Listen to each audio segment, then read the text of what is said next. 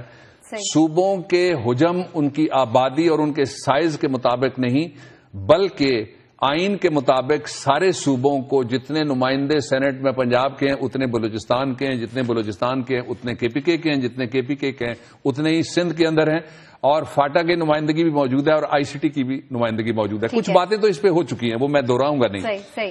جو کچھ باتیں نہیں ہو سکیں وہ باتیں میں متوجہ کرنا چاہتا ہوں الیکشن کمیشن آف پاکستان کو بھی، میں متوجہ کرنا چاہتا ہوں پاکستان کی عدلیہ کو بھی، اور اپنے لیے متوجہ نہیں کرنا چاہتا. میرا تو خیال یہ ہے کہ پاکستان کے سینٹ کا الیکشن ساری دنیا کے سینٹ کی طرح سے براہ راست ہونا چاہیے. پورا پاکستان ایک سیٹ ہو یا ایک صوبہ ایک سیٹ ہو، ہم پورے صوبے میں جائیں، لوگوں کو پتا ہو کون کیا ہے. اچھا بابا صاحب ذرا یہاں پہ ایک سیکنڈ ہم ذرا بتاتے ہیں کہ ہوتا کس طرح ہے، پہلے یہ بتائیے. وہ بعد میں بتائیں گے. اچھا پہلے میں نے بتایا جس طرح وہ بتایا بھی جا چکا ہے پہلے کہ جی سب کی برابر نمائندگی ہے. اب یہاں یہ ہے کہ الیکشن ہوتا ہے صوبائی اسمبلی کے ممبران کا. آپ کے سوال کا جواب یہ ہے. اب جو اصل ایشو ہے وہ کیا ہے، اس ایشو کی طرف آنا بہت ضروری ہے. پہلا ایشو یہ ہے کہ اس وقت سینٹ کے جو ٹکٹ دیے جا رہے ہیں اس کی 3 بنیادیں ہیں. پہلی بنیاد تو آپ نے خود بتا دیا، اور سارا پاکستان، سارے الیکشن لڑنے والے، ساری سیاسی جماعتیں چیخ کہ کہہ رہی ہیں کہ پیسہ استعمال ہو رہا ہے، اور پہلی دفعہ نہیں ہو رہا. یہ بھی میں آپ کو بتا دیتا ہوں، ہمیشہ سے ہوتا ہے. کچھ لوگ پیسہ استعمال کرتے ہیں، کچھ سونے کے بریف کیس اور سونے کی گاڑیاں، اور چاندی کے بریف کیس چاندی کی گاڑیاں، ڈالروں کے بریف کیس ڈالروں کی گاڑیاں، اور نوٹوں کے کنٹینر لے کے میدان میں اترتے ہیں. لیکن جو پاکستان کے سینٹ کا الیکشن ہے، اگر اس بنیاد کے اوپر ٹکٹ جاری کرنا شروع کر دیں سیاسی جماعتیں کہ سفارش ہو گئی اور ڈمپنگ گراؤنڈ بنا دیں. میں آپ کو 2 ٹکٹس کی مثال دے کے پھر اس طرف بھی ہم جاتے ہیں کہ قانون موجود ہے لیکن کچھ ہو نہیں رہا. پہلا یہ ہے کہ پنجاب کو ڈمپنگ گراؤنڈ بنا دیا ہے جو حکمران پارٹی ہے اس نے. جس کو کراچی سے منتخب نہیں کرایا جا سکتا تھا وہ اٹھا کے ان کو لے آئے پنجاب میں. کہتے ہیں جناب پنجاب کی حیثیت یہ ہے اور یہاں کے کارکنوں کی حیثیت یہ ہے اور یہاں کی سیاست کی حیثیت یہ ہے کہ اب جس کو اکاموڈیٹ نہیں کیا جا سکتا اس کو سینٹ میں جہاں لکھا ہوا ہے کہ اس صوبے کا نمائندہ ہوگا وہاں ہم امپورٹ کرتے ہیں کراچی سے. اچھا کراچی والے بھی بڑے مہربان ہیں، وہ سیالکوٹ سے لے جاتے ہیں. ہم تو کراچی سے لائے نا لاہور، وہ سیالکوٹ سے لے جائیں گے، وہ گجرانوالا سے کہیں اور سے لے جائیں گے اور سیدھا کہیں گے جناب ہم آپ کو کراچی سے سینیٹر بنا دیتے ہیں. اچھا یہ 2 پہلو ہو گئے. پھر یہ ہے کہ آپ نے دیکھا کہ حکمران جماعت نے اپنے بلوچستان کے ایک صاحب کے ان کے 2 عزیزوں کو ٹکٹ دے دیے، اپنے عزیزوں کو ٹکٹ دے دیے، اور ٹکٹ اس طریقے سے دیے. اسلام آباد کے ساتھ تو حد ہو گئی نا. اسلام آباد کے ساتھ اپنے کارکنوں پہ سرکاری لیگ نے عدم اعتماد کر دیا کہ تم میں اس قابل کوئی بھی نہیں ہے بھائی، تم کس کی قربانیاں دیتے رہتے ہو، یہ نعرے کہ تم کس کے لگاتے رہتے ہو، یہ کیوں کہتے رہتے ہو دیکھو دیکھو کون آیا. انہیں پنجاب بہت پسند ہے. ٹکٹ آیا صحیح. کس کا ٹکٹ آیا؟ آئی سی ٹی کا. گیا کدھر؟ پہلا ٹکٹ چلا گیا کے پی کے. اور مجھے یہ کہتے ہوئے دکھ ہو رہا ہے، ہمارے دوست ہیں بڑے، ہمارے ساتھ وہ سینٹ میں پہلے بھی رہ چکے ہیں. کئی درجن انہوں نے الیکشن، اگر نہیں تو 1 درجن کم از کم ضرور کے پی کے ٹکٹ سے ظفر اقبال جھگڑا صاحب نے لڑے.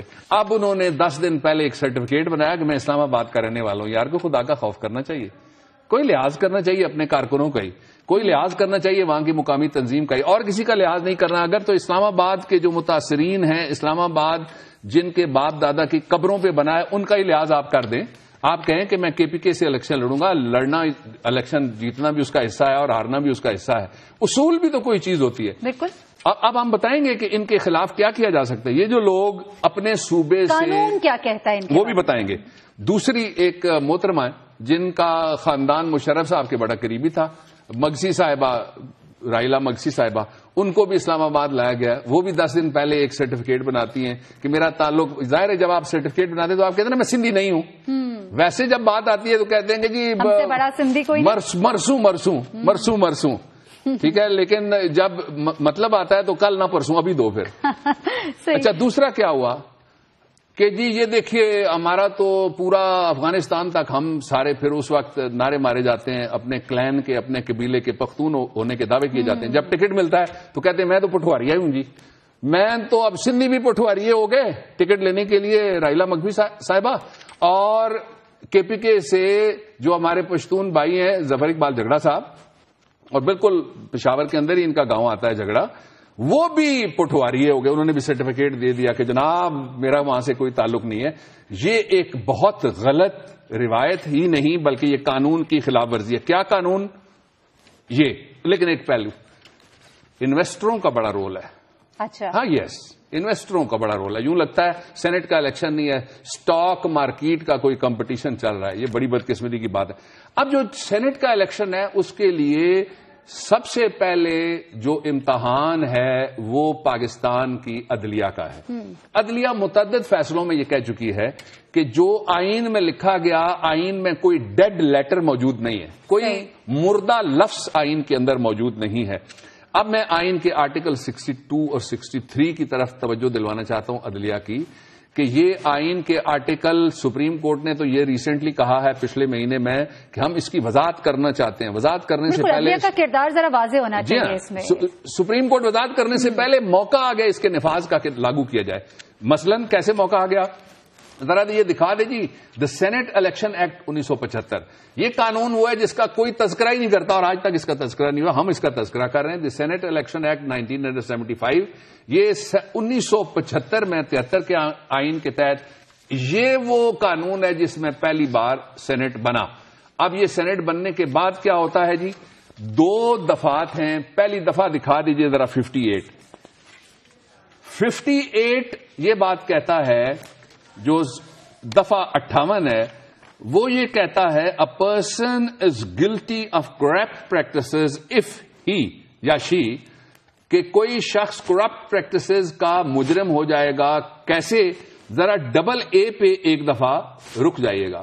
Double A files A false اور انکریکٹ ڈیکلریشن اور statement under sub section 2 of section 11، کہ اگر وہ کوئی غلط یا فالس کا مطلب جھوٹا ڈیکلریشن، یہ بیانیہ یا حلفی یا کوئی سرٹیفکیٹ فائل کرتا ہے جس میں وہ کوئی غلط بات کہتا ہے. مثلا اب جس کا تعلق ہے کراچی کے ساتھ، جب اس کو پنجاب سے ٹکٹ دیا گیا تو وہ تو کہے گا نا میرا تعلق پنجاب سے ہے. ساری زندگی اس نے سیاست کی کراچی میں. بہت ہی واضح ہے، لیکن اس پہ اتنے آرام سے یہ سب کچھ ہو جاتا ہے. یہ ہو رہا ہے نا جی، یہ ہو رہا ہے نا. یہ قانون توڑا جا رہا ہے نا، یہ آئین کو مسلا جا رہا ہے، کچلا جا رہا ہے. اس سے پہلے میں آپ کو بتاؤں، خاموشی کیوں؟ اس خاموشی نہیں، یہ میں جس کو کہتا ہوں نا کہ دس از اسٹنکنگ ڈیموکریسی ویئر دیر از مفاہمت نامی محترمہ، جن کے نیچے چھپ کے سارے کے سارے اپنا اپنا مطلب نکال رہے ہیں. اور اپنا اپنا مطلب کیا ہے؟ اب تو یہ بھی سودے بازیاں ہو رہی ہیں ساری جگہ سے کہ الیکشن کرو ہی نہ، بیٹھ جاؤ اور سودا کرو. یہاں تمہاری سیٹ نہیں بنتی، تمہیں ایک سیٹ دیتے ہیں اور اس سیٹ کے نیچے چھپ جاؤ تم اور بولو مت. اب ذرا 59 پہ چلے جائیے گا جی، صحیح، کہ یہ تو میں نے بتا دیا کہ جو غلط بیان دے گا. اب جنہوں نے یہ کہا ہے کہ ہمارا تعلق، سندھ والی خاتون اگر یہ فرماتی ہیں کہ میرا تعلق سندھ سے نہیں اسلام آباد سے ہے تو وہ اس میں آتی ہے نا جی سیدھی سیدھی. اور الیکشن کمیشن کو کچھ کرنا چاہیے. اور اگر کے پی کے والے صاحب کہتے ہیں کہ میرا تعلق کے پی کے سے نہیں رہا، میں اب پٹھواریا ہو گیا ہوں، تو ان کو بھی، ان کے خلاف بھی کچھ ہونا چاہیے. اسی طرح سے جب سیالکوٹ والا کراچی جائے یا کراچی والا گجرانوالے آ جائے اس پہ بھی ہونا چاہیے. اب آ جائیے دوسرا، رشوت کے اوپر.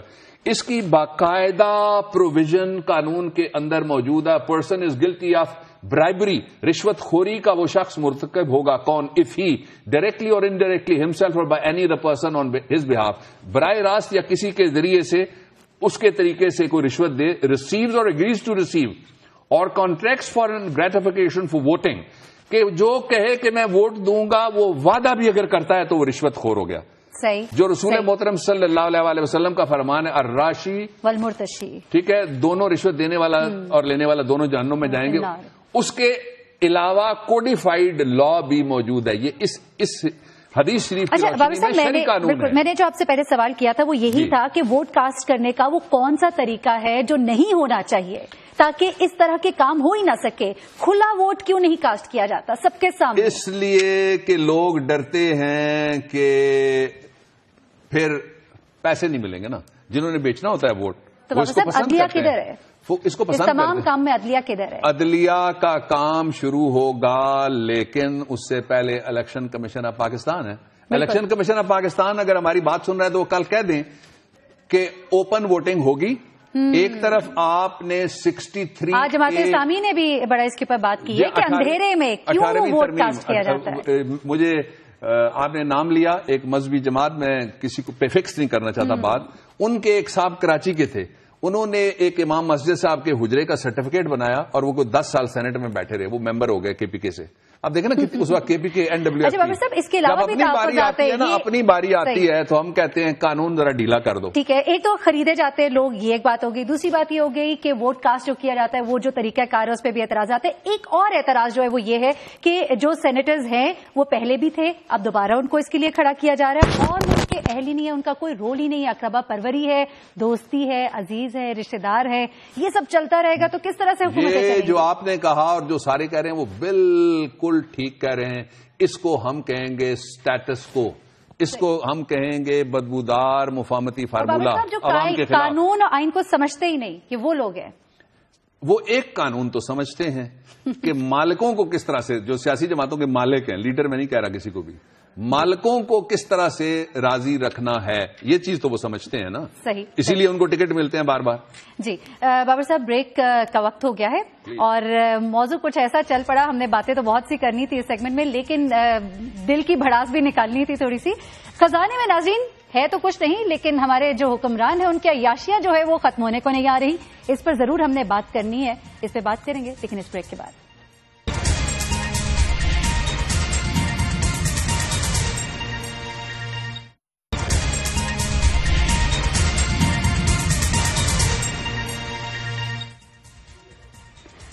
ویلکم بیک ناظرین.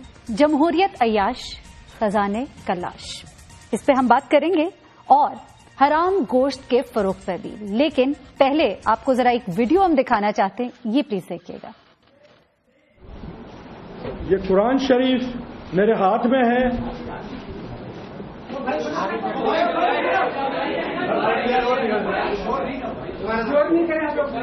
میں قرآن پاک کے پہ میں ہاتھ رکھ کے آپ کو یہ بتانا چاہتا ہوں کہ میں جو بھی یہاں ایک ایک لفظ کا میں ذمہ دار رہوں گا، صرف اور صرف سچ بولوں گا.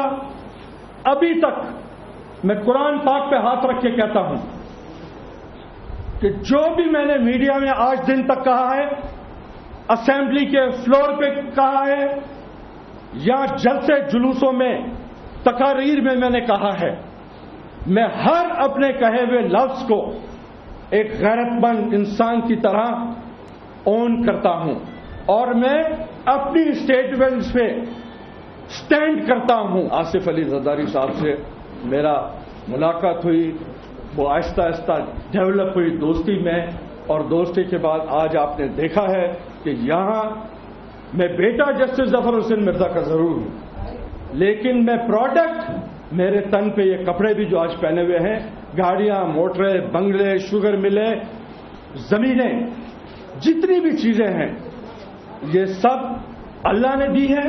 وسیلہ شہید محترمہ بے نظیر بھٹو صاحبہ کو کیا اور آصف علی زرداری کو کیا. I am product of these two people.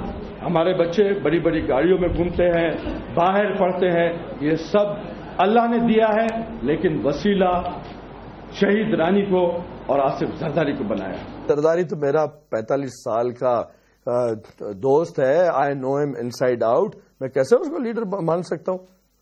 نہ میں ان کو مانتا ہوں، نہ میں اپنی بہن جو میری عزت اور غیرت تو ہو سکتی ہے لیکن میری لیڈر نہیں ہے، ادی فریال، جو کہ شاید پاکستان سے باہر بھی جو پاکستانی بیٹھے ہیں اب وہ اپنے کو ان کا بھی لیڈر سمجھتی ہیں. بھٹو صاحب میرے پولیٹیکل باپ ہیں، شہید رانی میری پولیٹیکل بہن ہے، ان کی تصویریں میرے دل میں موجود ہیں.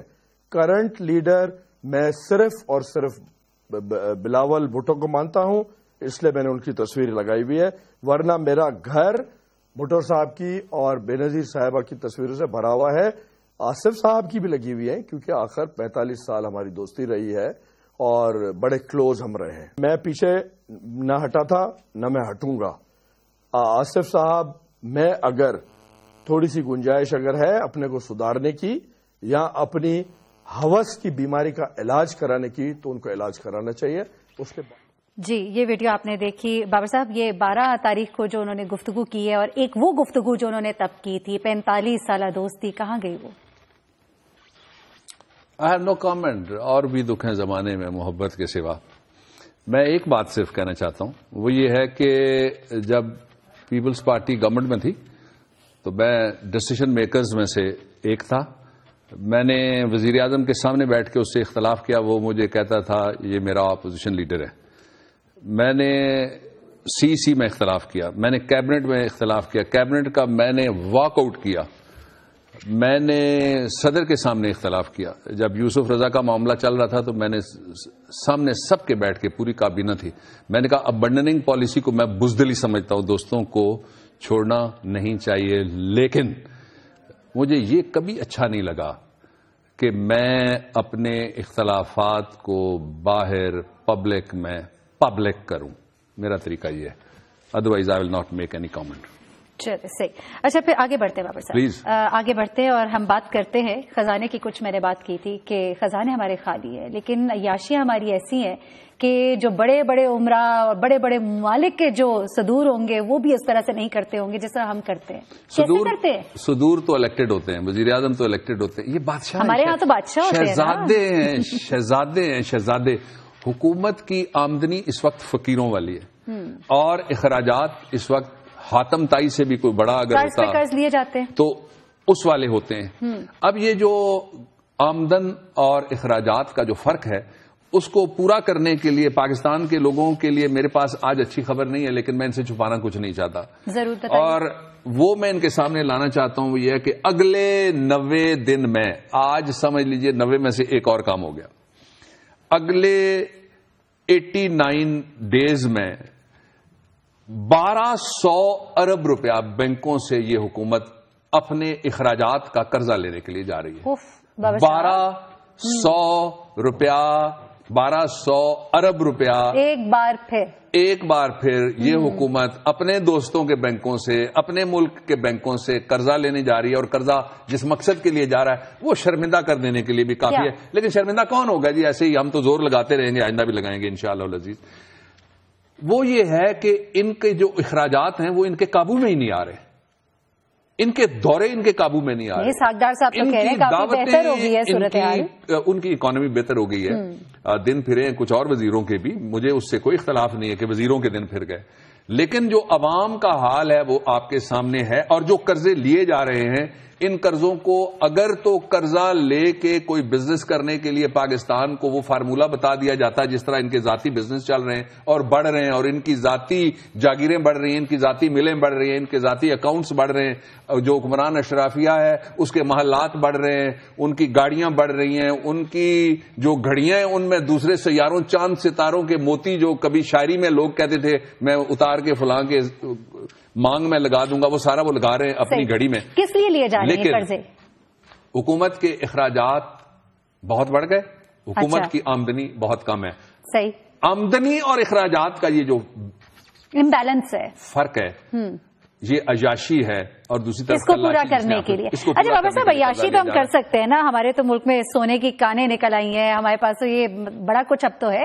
اب تو ہماری امیدیں جو ہیں وہ بہت اوپر چلی گئی ہیں. اس پہ مجھے تبصرہ کرنا پڑے گا. یہ جو صاحب ہے نا سونے کی کان والے، جو ایک کالا سا ڈنڈا لے کے ان کو دکھا رہے تھے کہ اس میں سارا سونا آ گیا ہے، کن کی بات کر رہے ہیں آپ؟ یہ جو سائنسدان صاحب ہیں. اچھا. یہ سائنسدان صاحب ایک جگہ میرے ساتھ تھے. اچھا. مجھے وفاقی حکومت نے جو تھر کول پروجیکٹ کا بورڈ تھا اس میں بھی تھا، اس میں پرویز اشرف بھی تھے، اس میں سندھ کے وزیر اعلیٰ بھی تھے. صحیح. وہاں بھی میں ان کی بڑی کہانیاں یہ کہانیاں اگر آپ نے سننی ہو نا تو پھر آپ ڈاکٹر عبد القدیر سے سنیں. اچھا. میں ایک میاں عبد الوحید ڈاکٹر عبد القدیر صاحب سے سائنسدانوں کی سمر کی کہانیاں سنے ہیں کہ ثمرات کس طرح سے وہ دیتے ہیں. ڈاکٹر عبد القدیر خان نے مجھے ایک کہانی سنائی. میرے ایک دوست ہیں میاں عبد الوحید صاحب، لاہور کے MNA کئی دفعہ رہے. ان کی ایک کتاب تھی پچھلے سال، اس کی رونمائی تھی، وہاں میں نے یہ کہانیاں سنی، پھر میں نے خود اپنے کانوں سے یہ کہانیاں سنی ہیں. ہمیں بھی سنائے نظر وزیر اعلیٰ ہاؤس سندھ کے اندر جو میٹنگ ہوتی تھی اس میں پتا چلتا تھا کہ تھر کول کے ذریعے سے پرسوں پاکستان کے سارے شہروں میں گیس ہی گیس ہو جائے گی. اچھا. اور پھر یہ پتا لگتا کہ پاکستان میں ڈالروں کی بارش شروع ہو جائے گی. پھر یہ پتا لگتا تھا کہ پاکستان بس خوشحال ہوگا کہ ہوا، بلکہ ہوا کہ ہوا. اور میں نے وہی لفظ سنے کل جو میرے پسندیدہ چیف منسٹر ہیں پنجاب کے، وہ کہہ رہے تھے کہ اب تو سونا نکل آیا. بابر صاحب ہماری امیدیں اس وقت بہت اوپر ہے، ہم لوگ بہت سوچ رہے ہیں کہ بہت کچھ اچھا ہونے والا ہے. ایسے نہ کہ ایسے نہ کہ ابھی امیدیں اوپر ہیں. آپ کہتی ہیں تو میں نہیں کہتا، لیکن ایک بات میں کہہ دیتا ہوں کہ اس طرح کے کھلونوں سے ہمارا چیف منسٹر پنجاب کے لوگوں کو کب تک بہلائے گا؟ ہمارا وزیر اعظم پاکستان کے لوگوں کو کب تک بہلائے گا؟ ہماری حکومت پاکستان کے عوام کو کب تک بے وقوف بنائے گی؟ جن کو اس وقت دوائی کی ضرورت ہے ان کے پاس دوائی کے پیسے نہیں ہیں، روٹی موجود نہیں ہے لوگوں کے گھروں میں. خود یہ گورنمنٹ کہتی ہے 52% لوگ غربت کی لکیر سے نیچے چلے گئے. ان کے لیے کچھ کرو.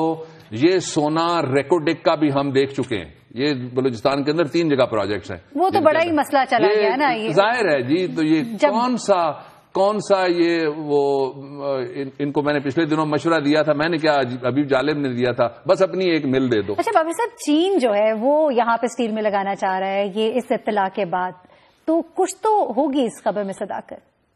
اتنی ملیں لگ رہی ہیں، اتنی جاگیریں بن رہی ہیں، عوام کے مسائل کیوں نہیں حل ہو رہے؟ اس لیے کہ یہ سارا میگا پروجیکٹس کا کاروبار ہے. اور ان میگا پروجیکٹس کا کاروبار کرنے کے لیے جو بارڈر کے دونوں طرف کے تاجران ہیں وہ مختلف ذرائع سے پاکستان میں پہنچتے رہتے ہیں. ڈائریکٹلی ضروری کوئی نہیں ہے کہ کوئی کہے میں ہندوستانی ہوں اور میں ایک کمپنی کا مالک ہوں. وہ کہے گا جناب میری تو دبئی کی کمپنی ہے جس میں ایک پارٹنر ہوں اور میٹنگیں بھی دبئی میں ہوتی ہیں، فیصلے بھی دبئی میں ہوتے ہیں، IMF بھی دبئی میں آتا ہے. پاکستان کے اندر صرف لوگوں کے ساتھ جھوٹے وعدے ہو رہے ہیں. اور پاکستان کے اندر جو سونا موجود ہے پنجاب کا زراعت کی شکل میں، اس کی حفاظت کون کرے گا؟ پاکستان کے اندر جو سونا، کل ہم اس پہ بات ضرور کریں گے، موجود ہے پانی کا بحران. آپ کو یاد ہے اس جگہ بیٹھ کے ہم نے پانی کے بحران کی بات کی تھی. آپ نے کہا تھا اگلا بحران پانی کا. کل ہم اس کے اوپر بات کریں گے. جو سونا ہمارے پاس لہلہاتا ہوا کھیتوں کے اندر موجود ہے، اس کے لیے پانی کدھر گیا؟ پنجاب کے کسانوں کے لیے ٹیوب ویل میں جو پچھلا پنجاب دے رہا ہے ہندوستان والا، یہ اگلا جو مغرب والا پنجاب ہے اس میں وہ سہولتیں کیوں؟ عالمی بینک میں اس معاملے کو بہت اچھے سے پرسو کرنے کی ضرورت ہے. بابر صاحب بہت یہاں موضوع ہے، اس پہ ہم کل ضرور بات کریں گے. یہ سونے کا خزانہ یا لفظوں کی جادوگری، اس پہ تو ہم نے بات کی. بریک لیں گے یہاں پر اور بریک سے واپس آئیں گے تو ضرور بات کریں گے. دودھ میں اب صرف پانی نہیں بلکہ زہر بھی ملایا جا رہا ہے. دیکھ رہی بریک کے بعد.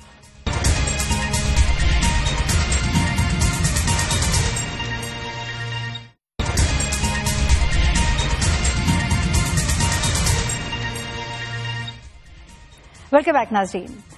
یقیناً آپ کی نظروں سے وہ خبر ضرور گزری ہوگی جب خنزیر کی چربی جو ہے اس کی فیڈ کے بارے میں بہت بات کی گئی تھی. اس کے بعد حرام چکن اور پھر اب گدھے کا گوشت، اور اس سے بھی بڑھ کر یہ کہ دودھ میں تو پہلے ہم پانی کی ملاوٹ کا سنتے تھے، اب اس میں زہر بھی ملایا جا رہا ہے. بابر صاحب، کیا کوئی ہمارا قانون نہیں موجود، لوگ نہیں موجود جو ان پر نظر رکھیں؟ اور اگر موجود ہیں تو کیا وہ سو رہے ہیں؟ کہاں ہیں؟ تلاش کہاں کریں انہیں ہم؟ پہلی بات تو یہ ہے کہ انہیں ہم نہیں تلاش کر سکتے، اس لیے کہ جو سو رہا ہو اسے جگانا پڑتا ہے. لیکن جو پریٹینڈ کر رہا ہو کہ میں سو رہا ہوں، اس کو کون جگا سکتا ہے؟ آپ ہلاتے جائیں وہ کہے گا میں سو رہا ہوں. جو اس وقت پاکستان کے لوگوں کے ساتھ شدید قسم کی یہ آئیڈیولوجیکل بھی، مذہبی بھی ایک اعتبار سے اور اخلاقی بھی اور صحت کے اعتبار سے بھی بہت ہی زیادتی ہو رہی ہے. میں اس کا ایک بیک گراؤنڈ ہے. بیک گراؤنڈ یہ ہے کہ کچھ سال پہلے 2 کمپنیاں ایسی تھیں جن پہ یہ الزام لگا. ان کی فیڈ جب پکڑی گئی پاکستان میں، فیڈ کون سی تھی؟ یہ گوشت کی چربی، وہ جس کا لحم الخنزیر جس کے لیے لفظ استعمال ہوا ہے، وہ منگوا کے وہ یہاں پہ مرغیوں کو کھلانے والی جو فیڈ، پولٹری فیڈ تیار کر رہے تھے اس میں وہ ملاتے تھے. ان کو بچانے کے لیے بڑے سیاستدان آ گیا ہے، حکومت چپ رہی، کچھ نہ ہوا. دوسرا پہلو کیا، ابھی کچھ مہینے پہلے پنجاب کے ایک وزیر نے اعتراف کیا پنجاب اسمبلی کے اندر کھڑے ہو کے، اس نے کہا کہ بہت بڑے بڑے چین ہیں ریسٹورینٹس کے جو غیر ملکی ہیں اور وہ منگوا رہے ہیں حرام مرغی جو مری ہوئی مرغی ہے اور لوگوں کو وہ کھلا رہے ہیں اس کو مختلف طریقے سے ریپ کر کے اور روسٹ کر کے. یہ انہوں نے کہا. اس کو بچانے کے لیے بھی لوگ آگے اور سفارشیں شروع ہو جاتی ہیں, ٹیلی فون کھل جاتے ہیں, دوڑیں لگ جاتی ہیں اور بیگ کھل جاتے ہیں, پھر کچھ نہیں ہوا. اقرار کرنے اس کے بعد کچھ نہیں ہوتا. لاہور میں اور ٹیکسلا, یہ مشہور جگہ ہے پٹھوار میں ٹیکسلا, اس ٹیکسلا کے اندر بھی پل کے نیچے سے گدے ذبح کیے ہوئے پولیس نے برآمد کیا. پھر سیاسی لوگ آ جاتے ہیں, کچھ نہیں ہوتا. گدھوں کا گوشت لاہور کے اندر, جڑاوالا کے اندر, پنجاب کے 11 شہروں سے مردہ گوشت اور گدوں کا گوشت وہ برآمد کیا گیا, لیکن کسی کے خلاف کچھ نہیں ہوا. اب جو راولپنڈی میں ہو رہا ہے وہ میں آپ کو بتا دیتا ہوں. راولپنڈی کے لوگوں کو جاگنے کی ضرورت ہے, اپنا خود بندوبست کریں. گورنمنٹ نے سیدھی گل کی ہے تواڈے نال کہ جاگتے رہنا, ساڑھے تے نہ رہنا. اب یہ ہو رہا ہے کہ یہاں پہ مشینیں لگ گئی ہیں جی. واشنگ مشینوں کے اندر جو دودھ ہے وہ تیار کیا جا رہا ہے. کیسے؟ فارمولہ یہ ہے کہ انتہائی گھٹیا قسم کا جو سوکھا ہوا دودھ بازاروں میں بکتا ہے وہ خریدا جاتا ہے, اس میں کوکنگ آئل ڈالا جاتا ہے, اس میں پانی ڈالا جاتا ہے, اور پھر اس میں جو رنگ دیواروں پہ کرنے والا ہے, جو کھڑکیوں پہ کرنے والا ہے, اس کی وائٹنس ڈالی جا رہی ہے. اتنی ڈیٹیلز مل گئی بابر صاحب. سب سے بڑھ کے آگے ابھی رہتی ہے ڈیٹیل. ایک فارملین ڈراپس ہیں. جب انسان کا کوئی کارپس پہنچتا ہے, ڈیڈ باڈی پہنچتی ہے, تو اس کی بدبو دور کرنے کے لیے جو عملہ ڈاکٹروں کا اس کا پوسٹ مارٹم کرتا ہے وہ فارملین ڈراپس اس میں ڈالتا ہے. اب یہ ان ساری جو بھی گندگی جس کو دودھ کا رنگ دیا جاتا ہے اس کی بدبو دور کرنے کے لیے یہ ڈراپس ڈالے جا رہے ہیں فارملین کے. اس وقت راولپنڈی کی انتظامیہ سو رہی ہے, پنجاب کا وزیر صحت سو رہا ہے, وفاق کی سرکار جہاں پنڈی سے دودھ راولپنڈی کی انتظامیہ تو اس وقت میٹرو بنا رہی ہے. دوسری بات یہ کہ اتنی ڈیٹیلز اگر پتا ہے تو پھر لوگ پکڑے کیوں نہیں جاتے؟ اس لیے نہیں پکڑے جاتے. ڈیٹیلز کیسے پتا لگتی ہیں؟ نہیں, یہ مسکین یہ کام نہیں کر سکتے نا. میں نے آپ کو بتایا فیکٹریاں لگی ہوئی ہیں اس دودھ کی. صحیح. میں نے آپ کو بتایا کہ اس کے تحفظ کے لیے بڑے بڑے سیاستدان گھروں سے نکل پڑتے ہیں کمر باندھ کے, اور لوگوں کو پہلے تو اللہ کے نور میں پانی ڈال کے اور کبھی گندا نالے کا پانی ڈال کے دودھ بیچا جاتا. بڑی بات یہ بابر صاحب کہ کھالیں گدھے کی مل رہی ہوتی ہیں اور یہ نہیں سوال کیا جاتا کہ باقی گدھے کا گوشت کہاں پر گیا. وقت چونکہ مختصر ہے, اگلے موضوع کی طرف بھی بڑھتے ہیں کیونکہ لاوارث لاشوں کا ہم نے ضرور ذکر کرنا ہے, کیونکہ 5 برس کے اندر 5000 لاوارث لاشیں ہیں. کیا یہ لوگ انسان نہیں ہے؟ یہ اس ملک کے شہری نہیں ہے؟ کیوں نہیں کچھ کیا جاتا؟ شہری بھی ہیں, انسان بھی ہیں. سپریم کورٹ آف پاکستان میں جو گورنمنٹ کی رپورٹ ہے اس میں انہوں نے 4450 5 برس میں مانگی ہے, لیکن جو مصدقہ رپورٹ ہے اس کے مطابق 5000 سے زیادہ لاشیں تھیں. اور ایک آبادی کی نسبت سے اگر آپ دیکھیں تو اسلام آباد سے بہت بڑی تعداد میں ایسی ہی لاشیں برآمد ہوئی ہیں, اور سب سے زیادہ لاشیں خیبر کے پکے میں 2600 وہاں سے ملی, پنجاب میں 1299 اور سندھ میں 398. 3000 سے زیادہ لاشوں کے لیے کوئی نہ کوئی کلیم کرنے کے لیے آ گیا. 2000 کے قریب لاشیں ایسی ہیں جن کو کلیم کرنے والا ہی کوئی نہیں ہے. کہاں ہے نادرا جو کہتا ہے ہمارے پاس آئیڈینٹی موجود ہے, جو کوئی مرے گا وہ کہتا ہے ٹکڑا لے آؤ, اس کی ٹانگ کا ٹکڑا لے آؤ. ابھی تک ہم وہاں پہنچے نہیں. یہ سب کارروائیاں ہیں. ابھی نادرا میں جو اپائنٹمنٹس ہو رہی ہیں ان کے لیے بھی مجھے ایس ایم ایس آیا, اس پہ میں سنڈے کو بات کروں گا, کہ نادرا کی ایک اپائنٹمنٹ کے لیے ایس ایم ایس آیا کہ یہ اپائنٹمنٹ ہے, اس کے لیے یہ اشتہار دیا گیا, یہ بندہ فکس ہو گیا, یہ اپائنٹ ہوگا, اور 3-4 دن میں نے اس پہ بات نہیں کی, وہ بندہ وہی ہو گیا. میرے پاس ایس ایم ایس محفوظ ہے وہ. اب یہ حال ہے. اگر اس طرح کی بات کریں گے ہم, پنڈی میں بھی سفارشی بیٹھے ہوں گے نا, اس لیے وہ نہیں دیکھ رہے کہ لوگوں کو زہر پلایا جا رہا ہے, لوگوں کو مردوں پہ ڈالنے والے اور ہم نے کہا تھا کہ ہمارے ناظرین جو ہیں وہ آج ڈھونڈیں گے تلاش گمشدہ میں. کسے تلاش کرے؟ کسی وزیر کو ڈھونڈے, وزیر صحت کو ڈھونڈے, کس کو ڈھونڈے جو جا کر ان قاتلوں کو پکڑے اور ان کو ان کے انجام تک پہنچا. ہمارے ملک میں تو بہت کچھ اور بھی ہو رہا ہے جو انکشافات ہم کرتے ہی رہتے. بابر صاحب, فیض میلہ آپ کے بھی پسندیدہ, ہمارے بھی پسندیدہ. فیض نے 3 کام کیے. ایک تو میں نے کہا کہ اقبال نے اردو میں شکوہ لکھا, پنجابی کا شکوہ فیض کا کیا پیس آف آرٹ ہے, پوئٹری میں بھی, اور پنجاب کی صحیح نمائندگی کرتا ہے, اور انسانیت کی صحیح نمائندگی کرتا ہے, غریبوں کی صحیح نمائندگی. دوسرا کام فیض نے یہ کیا کہ اس نے پاکستان میں شاعری کو عام آدمی کی زبان بنا دیا. عام آدمی فیض کے ساتھ ریلیٹ کیے بغیر کوئی جدوجہد کر ہی نہیں سکتا. جنہوں نے اس کو زندگی میں نہیں مانا وہ اب اس کو مانتے ہیں. ان کی ساری زندگی اسی طرح کی جدوجہد تھی. اچھا، ان کی شاعری اور ان کی زندگی دونوں ایک ساتھ ساتھ چلتی ہے. اس لیے کہ جو وہ جانتے تھے وہ مانتے تھے، اور جو وہ مانتے تھے اسی طرح سے انہوں نے زندگی گزاری. صحیح. تیسرا پہلو یہ تھا کہ وہ مزدور تحریک کے لیے لکھتے رہے، طلبہ تحریک کے لیے لکھتے رہے، خواتین کی امپاورمنٹ کے لیے لکھتے رہے. اچھا صحیح. بابر صاحب، چونکہ وقت ختم ہو گیا پروگرام کا، انشاءاللہ کل ناظرین ہم حاضر ہوں گے 8 بجے دوبارہ. بہت سے موضوعات ہوتے ہیں ہمارے پاس، ہمیشہ کی طرح وہ بھی کل ہوں گے. اور ہمارے پروگرام کا خاصا جاتے جاتے بابر صاحب، جو شکوہ آپ نے بتایا اقبال رحمۃ اللہ کا تھا، اور ایک شکوہ جو تھا وہ فیض صاحب کا تھا، ہمارے ناظرین کو ضرور پلیز سنائیے گا. فیض کہتا ہے کہ ربا سچیا تو تاں آکھیا سی جاؤ بندیا جگ دا شاہ تو ساڈیاں نعمتاں تیریاں دولتاں نے ساڈا نیب تے آلی جائے. اس لارے تے ٹور کد پوچھیا ہی کی اس نمانے تے بیتیاں نے کدی سار بھی لئی اور رب سائیاں تیرے شاہ نال جگ کی کیتیاں نے. کتے تونس تتکار سرکار دیے، کتے تاندلی مال پٹوار دیے. ایویں ہڈاں وچ کلپے جان میری جیویں پھائچ کونج کرلام دیے. اور چنگا شاہ بنایا ہی رب سائیاں پولے کھاندیاں وار نہ آمدی.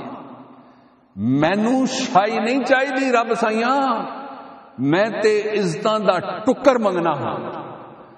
مینوں تانگ نہیں محلاں تے ماڑیاں دی، میں تے جیونے دی نکر منگنا ہاں.